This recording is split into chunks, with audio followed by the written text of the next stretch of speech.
Olá pessoal, estamos de volta com a nossa segunda aula do nosso curso de Teologia, hoje tratando sobre Evangelhos e Atos. Na aula passada nós falamos sobre o período intertestamentário e agora entraremos de fato no Novo Testamento.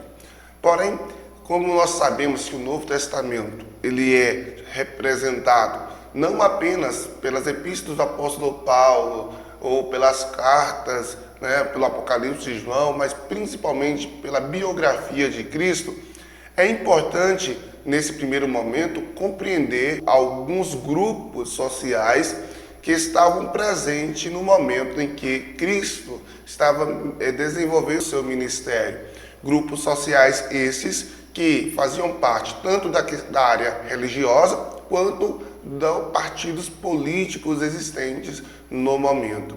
Então, é necessário compreender as suas origens e também as suas crenças e o porquê que esses grupos sociais eles tinham tanto embate com Cristo ou porquê Cristo tinha tanto embate com eles.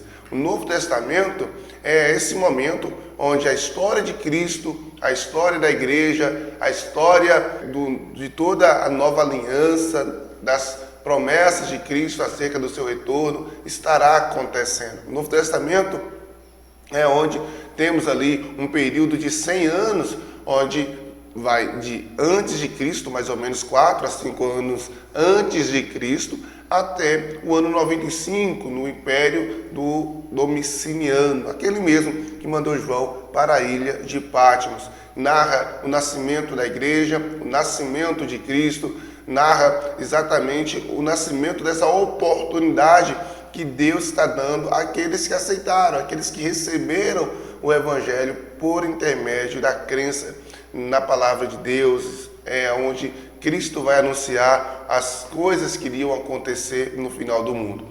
Nesse momento, nós temos um cenário onde há muita confusão religiosa, onde temos saduceus, fariseus, que são esses grupos sociais aos quais eu tenho falado aqui, onde vai ter o grupo dos escribas, e é sobre essas características desses grupos que nós estaremos falaremos também desse Novo Testamento, onde o império predominante nesse momento é o Império Romano. Vocês lembram da profecia de Daniel, onde vai estar dizendo que levantaria um império cujas pernas eram de ferro, e essas pernas de ferro é o Império Romano, cujo predominou aí mais de meio século de governo sobre a região ali da Ásia, da África. Então nós percebemos que o Império Romano ele se estende por muitas áreas, é poderoso, e esse reino na qual Daniel fala, daquela grande pedra que caiu sobre os pés, é o reino de Cristo, é um reino que nunca terá fim. E quando Jesus veio no Novo Testamento, ele exatamente veio para a implantação desse reino dentro de nós. Temos dentro desse Novo Testamento um olhar onde a injustiça social é muito grande, onde há o desprezo em muitos aspectos dos mais pobres, a discriminação, as pessoas mais pobres, carentes, que deveriam ser olhadas com um olhar de misericórdia com esses grupos religiosos da época, muitas vezes eram desprezados. Os títulos como pecadores, eles eram também desprezados, não sem uma abertura para arrependimento, para dar a eles a ocasião de arrependimento, da pregação, e é contra isso que Jesus vem e começa o seu embate também, o fato de ele se envolver com pecadores esses que eram desprezados, o fato de ele se envolver com pessoas onde sofriam injustiça social, a valorização da mulher, que era algo ainda no Antigo Testamento em relação às demais religiões. As demais religiões era valorizada, mas não tanto quanto Cristo valorizou. E temos também as instituições religiosas que nós veremos a partir de agora, ok? Então vamos começar falando sobre elas a partir da sinagoga. O que era a sinagoga? Quando foi que ela surgiu? Qual era o propósito da sinagoga? Ela surgiu exatamente quando os judeus foram dispersos durante o exílio babilônico. e vocês lembram, isso nós estudamos em Esdras, Neemias, Esther, todo aquele momento que os babilônicos vêm e invadem a região da Judéia e ali levam cativo todo o povo. Nesse momento em que os judeus são levados a cativos, muitos fogem, então fogem para as montanhas, tiram poucos remanescentes dentro da região de Israel.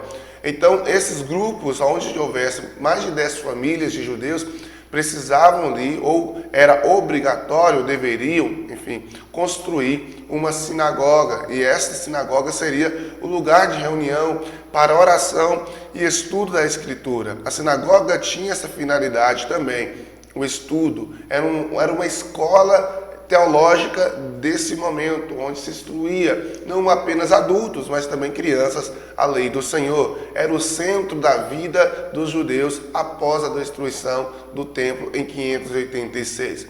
Então a sinagoga foi o que restou para que esse povo mantesse a sua fé viva, pudesse transmitir os ensinos, tanto de escola para crianças, como havia dito, quanto um local de instrução, de aperfeiçoar-se nesse aprendizado das Sagradas Escrituras. Nesse momento, temos a sinagoga também como um lugar comunitário, onde questões religiosas eram decididas ali, e também temos como lugar de interação, onde os homens iam para poder se reencontrarem, para poder estudar a lei juntos, para ter aquele momento de confraternização também. Semelhante à sinagoga, nós vamos ter um outro lugar que é o sinédrio. E quando eu digo semelhante, eu falo de instituição, mas não de propósito.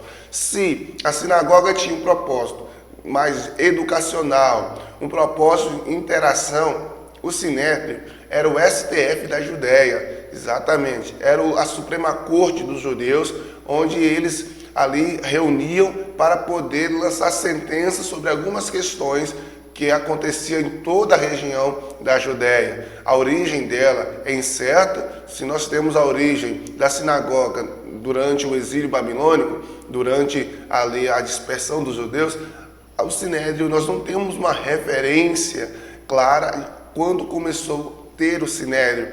A primeira referência documentada vem do período dos Seleucos.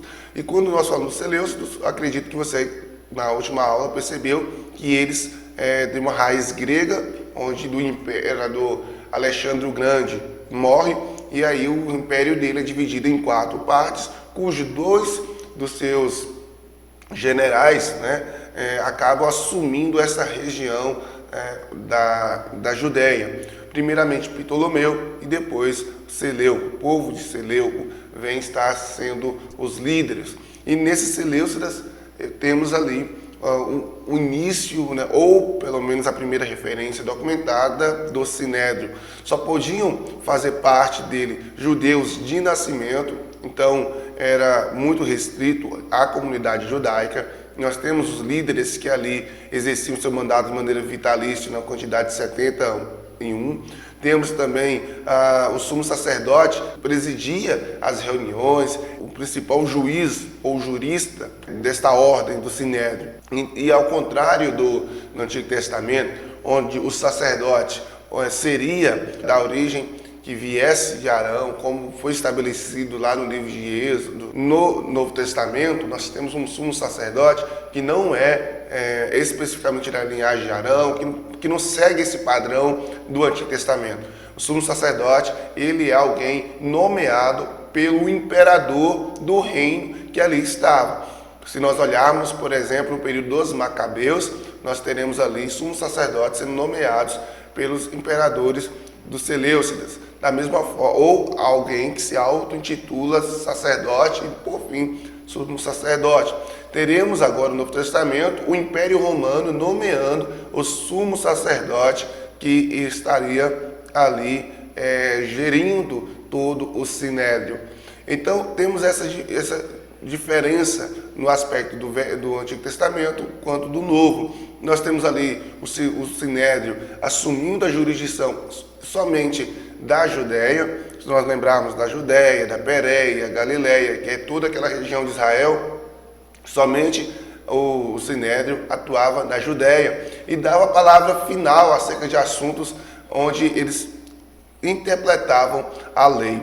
Se nós temos a sinagoga ensinando a lei de uma maneira educacional e religiosa, nós temos o Sinédrio que interpreta essa lei de maneira jurídica, ok? Porque era a lei de Moisés, ela tinha tanto peso religioso e espiritual e ministerial, quanto um peso jurídico. Tomava ali então as decisões criminais de punição ou de absolução, tendo ali como, por exemplo, Jesus como alguém que foi levado ao Sinédrio para ser julgado, os apóstolos foram levados para o Sinédrio, só que tendo uma observação: qualquer definição que o Sinédrio tomava no final da sua sentença ali, tinha que estar debaixo de uma aprovação romana. Por isso que Jesus só foi crucificado porque Roma permitiu. Se Roma não tivesse permitido, Jesus não teria sido crucificado. Por isso Pilatos falando: olha, nem mesmo na situação que você está, você não fala nada, você não sabe que eu tenho o poder de te livrar dessa sentença? Aí Jesus vai responder para Pilatos: nenhum poder você teria sobre mim se do alto não fosse te dado. Porque naquele momento ele tinha a decisão.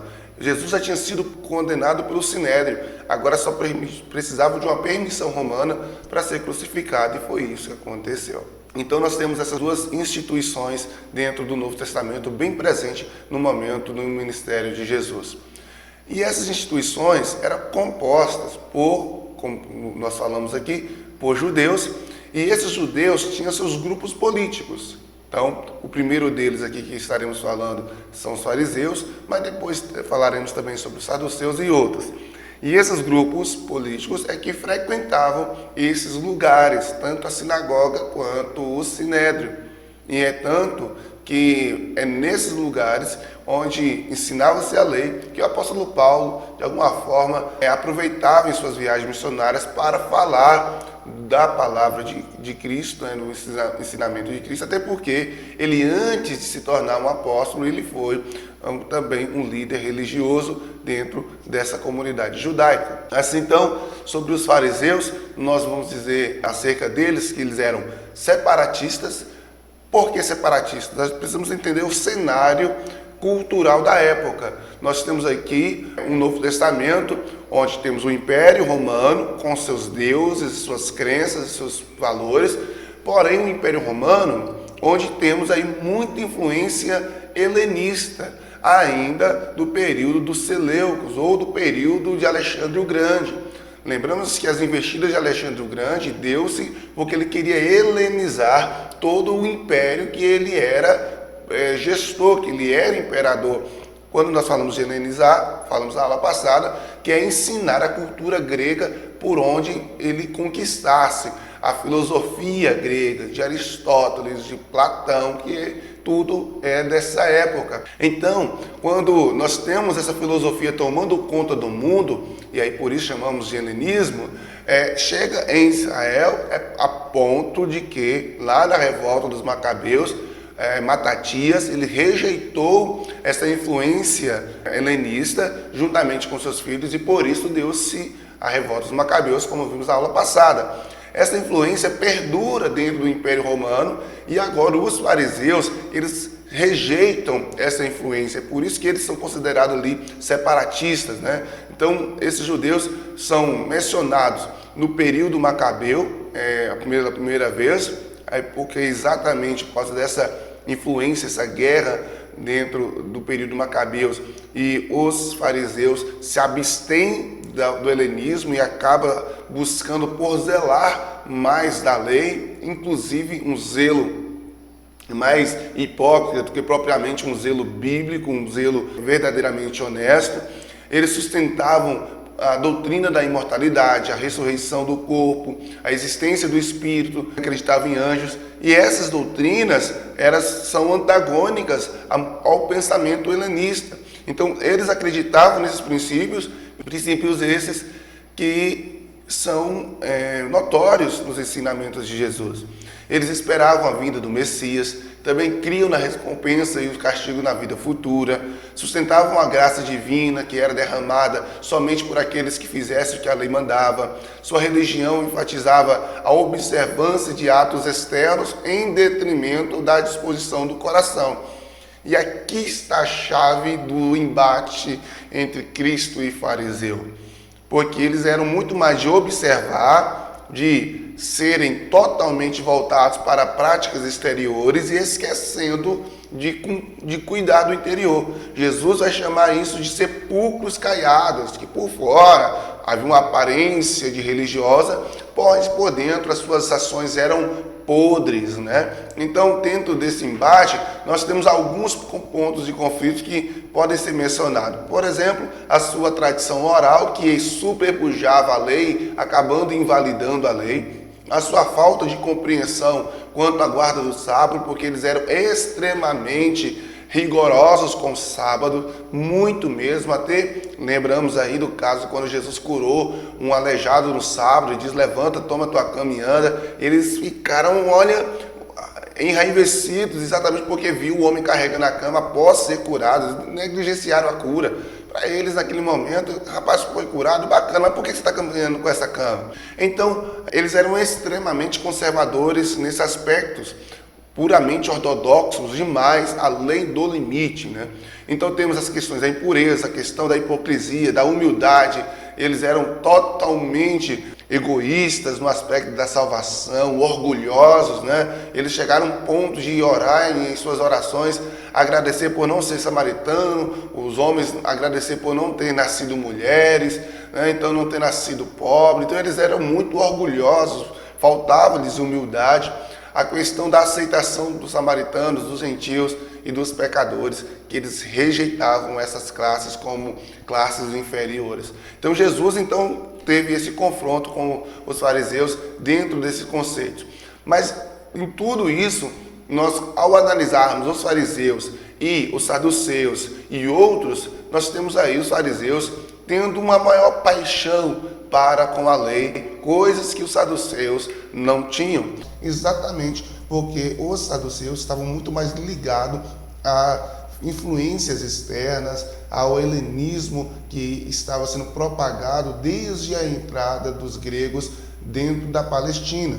Então, esses saduceus, sendo essa elite, esses aristocratas e sacerdotes que não se vinculavam e não se misturavam às classes mais pobres dentro de Israel, os saduceus vão estar, então, dentro desse processo, aliando-se às filosofias gregas e tentando conciliar com a teologia judaica. Os saduceus, eles viviam, né, de maneira separada dos demais outros sacerdotes, como nós mencionamos, e também tinham uma relação muito mais agradável com as lideranças romanas pelo fato de aceitar alguns princípios desses. Controlavam a administração do templo, como nós observamos em Atos capítulo 4, verso 1, mas apesar disso, eles eram também uma minoria dentro de Israel, mas com uma grande quantidade de representantes dentro do Sinédrio. Então, ainda que a doutrina dos saduceus diferenciasse dos fariseus, tínhamos alguns fariseus que estavam dentro desta comunidade, desse grupo social de saduceus, pelo prestígio que esse grupo tinha, exatamente por se fazer parte de um grupo mais abastado, de um grupo mais rico, aristocrata. Então eles estavam muito mais vinculados à política do que religiosa, embora que a questão religiosa também era importante, só que era muito distorcida da realidade da lei de Deus dentro de Israel. Como eu comentei, quando eu disse sobre os fariseus seria esse grupo mais próximo dessa realidade da lei, mas ainda com muitas coisas a serem trabalhadas. Assim, os saduceus, eles eram esses liberais que tinha como defesa o livre-arbítrio, não aceitando-se então a soberania de Deus como algo latente, tendo aí então a condição de que o homem poderia fazer escolhas, o homem tinha a sua liberdade, negavam a autoridade ou a tradição, olhavam com suspeita aquilo que fosse ensinado, que fosse além da lei de Moisés, ou que fosse escrito, ou outra revelação da além da lei de Moisés. Eles muito mais apegados à lei de Moisés. Assim, então, eles acabavam que negligenciando muito dos escritos, como os escritos poéticos ou até mesmo os proféticos, né? Então, os saduceus estavam mais linkados à questão da lei. Os saduceus também, eles desprezavam essa questão da nacionalidade. Eles tinham uma nacionalidade ou uma paixão por ela menos do que os fariseus. Eles eram menos apegados ao seu vínculo religioso do que os saduceus, exatamente para poder conciliar o helenismo, a questão política, essas discussões. Eles tinham em comum com os escribas e fariseus o seu desprezo, o seu antagonismo à pessoa de Cristo, porque Cristo verdadeiramente, como nós vemos nos evangelhos, confronta essas classes, esses grupos religiosos. Ele também desempenha um papel político de maneira muito relevante. Claro que com a queda de Jerusalém em 70, eles acabam sumindo dessas histórias, acabam desaparecendo, porque o que mantinha esse grupo unido, o que mantinha esse grupo na elite, era exatamente a influência política que eles exerciam dentro da comunidade judaica. E com a queda de Jerusalém, com toda a destruição dela no ano 70 e a diáspora, nós vamos perceber que esse grupo acaba desaparecendo e sumindo. Então, temos todo esse conjunto de fatores que formam características do grupo, dessa seita dos saduceus. Assim, falamos agora sobre os escribas, que nós já aqui no curso de Teologia já falamos um pouco sobre essas características dos escribas, até por causa da sua importância na manutenção, no decorrer da história dos livros sagrados, dos copistas. Então, eles não constituíam de um partido político, mas eram membros de uma corporação de profissionais. Eram, antes de mais nada, os copistas da lei. Inicialmente, os escribas eram sacerdotes. Por exemplo, nós falamos sobre essa característica dos escribas quando estudamos sobre Esdras, Crônicas, porque ele era um escriba autêntico, né? Além de ser sacerdote. Considerados também autoridades quanto às escrituras sagradas, porque exerciam, né, essa função de reescrever, de transcrever a lei, não de uma maneira de alterá-la, mas de escrever exatamente como estava no original. E por fato de ter essa convivência direta com a lei, eles então também faziam o papel de ensinar essa lei, de contribuir para a educação, de contribuir para o ensino. Por isso eles estavam muito presentes na sinagoga. A sua linha de pensamento era semelhante à dos fariseus. Por isso que eu digo que os fariseus estavam muito próximos dessa questão da lei. Os escribas também aparecem associados sempre às páginas do Novo Testamento com os fariseus. Eles sempre estão linkados porque andavam juntos. Lembremos bem que esse grupo está mais apegado à lei do que os saduceus, que eram mais abertos, mais um grupo voltado para o helenismo da época. Assim, então, os escribas, eles contribuíram muito para que a palavra de Deus chegasse até nós com as cópias do livro sagrado. Por isso, eles tinham uma tríplice missão, que seria definir e aperfeiçoar os princípios legais decorrentes da Torá. Também eles tinham a missão de serem o intérprete da lei, ensinar não somente a lei escrita, mas também a lei oral ou a tradição dos anciões, por meio da memorização e repetição. A redação final de todo esse código de jurisprudência que recebeu do Mishnah. Também eles tinham como missão a aplicação da justiça e aplicando os princípios da lei oral. Por isso, também estava voltado aí para o Sinédrio.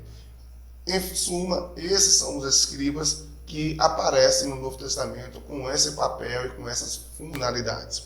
Em seguida, teremos aqui agora os essênios, que são poucos ali mencionados no Novo Testamento, mas que também desenvolveram um papel importante, porque eles tinham uma rigorosa observância da lei, mas consideravam o sacerdócio do templo corrupto e rejeitavam boa parte do rito e do sistema sacrificial. Acrescentaram ritos como a cabala, as castas de anjos, enfim, e vários outros. E esse termo essênio vem do aramaico essenoi ou do latim esseni, ambos com o significado de médico. no período asmoneu, foram perseguidos e passaram a viver no deserto da Judéia. Você observa dentro dos essênios a característica de usar roupas brancas, né, de se vestir de branco e não se casavam. Então eles tinham o nazireado como uma prática muito comum e também tinha a propriedade privada como algo que deveria se abolir. Então os essênios, em suma, tinham essas características para poder preservar, segundo o que eles acreditavam, uma melhor observância da lei. Um outro grupo que aparece nesse cenário são os zelotes. E nós podemos classificar os zelotes como aquele grupo de guerrilha, aquele grupo de arma, de guerra, que queria de alguma forma a sua libertação de Roma e por isso estavam dispostos a pegarem espadas e a lutar suas guerras. O nome hebraico para zelotes vem de zelo, devoto. Então, por aí, nós já percebemos que eles tinham a característica de querer zelar por aquilo que eles tinham em Israel. Então, Finéias foi um modelo dos zelotes, como vemos em Números, capítulo 25, verso 10 ao 13. Então, esse partido ele é considerado como um partido extremista, com origem ainda no final do século I a.C. Eram conhecidos como sicários, pois usava uma adaga, sica, né, que é o nome dessa adaga, contra os seus adversários. Eles eram legalistas e intolerantes contra o jugo de Israel pelos romanos e não aceitavam o pagamento de impostos. Eles queriam, de muita forma, eximir-se desse tributo, né? Eles não achavam justo. Um dos discípulos de Jesus tinha o de nome de Simão, o Zelote, porque pertencia a esse partido, como nós percebemos em Lucas capítulo 6. Lideraram também a revolta contra Roma em 66, no que levou à destruição de Jerusalém e do templo, e a sua última fortaleza foi Massada, onde caiu em 73 depois de Cristo. Por isso, o partido acabou se extinguindo. Ok? Essa é a característica dos zelotes, que era aquele lado mais agressivo, é o lado Pedro desses partidos, né? Aí nós teremos agora os herodianos, que pelo nome nós já deduzimos e nós já sabemos que são aquele partido voltado mais para a questão política, que esperavam que Herodes cumprisse a realização da esperança da nação. O que seria essa esperança? Que Herodes pudesse conseguir libertar o jugo pesado de Roma sobre a Palestina e especificamente sobre o povo judeu. Era uma pequena minoria de judeus influentes que pertencia à parte mais rica, aristocrata, dentre os sacerdotes, que também fazia parte dos saduceus. Então percebe que em alguns momentos, algumas dessas classes se misturam. Alguns fariseus que se tornavam saduceus, herodianos, que tinha também como base a crença dos saduceus, exatamente pela influência helenista. Esses são os grupos que formam o Novo Testamento, onde dá base aí para as argumentações e para a historicidade narradas de Mateus, Marcos, Lucas e João, que veremos na próxima aula, os evangelhos sinóticos. Até lá!